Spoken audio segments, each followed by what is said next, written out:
इस पर अर्जुन ने प्रश्न किया, हे जनार्दन, यदि कर्मों की अपेक्षा ज्ञान आपकी श्रेष्ठ मान्य है, तो फिर हे केशव, मुझे भयंकर कर्म में क्यों लगाते हो तथा आप मिले हुए वचन से मेरी बुद्धि को मोहित सी करते हो। इसलिए एक बात निश्चय करके कहिए जिससे मैं कल्याण को प्राप्त हूँ।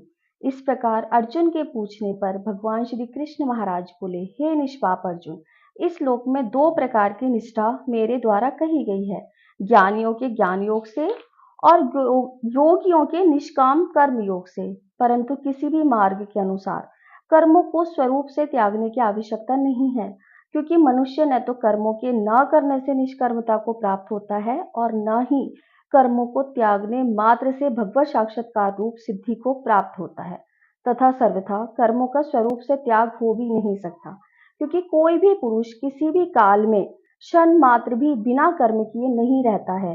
निसंदेह सभी पुरुष प्रकृति से उत्पन्न हुए गुणों द्वारा परवश किए हुए कर्म करते हैं। इसलिए जो मूढ़ बुद्धि पुरुष कर्मेंद्रियों को हठ से रोककर इंद्रियों के भोगों को मन से चिंतन करता रहता है, वह मिथ्याचारी अर्थात दंभी भी कहा जाता है। और हे अर्जुन, जो पुरुष मन से इस इंद्रियों को वश में करके अनासक्त हुआ कर्मेंद्रियों से कर्म का आचरण करता है, वह श्रेष्ठ है। इसलिए तू शास्त्र विधि से नियत किए हुए स्वधर्म रूप कर्म को कर, क्योंकि कर्म ना करने की अपेक्षा कर्म करना श्रेष्ठ है, तथा कर्म ना करने से तेरा शरीर निर्वाह भी नहीं सिद्ध होगा।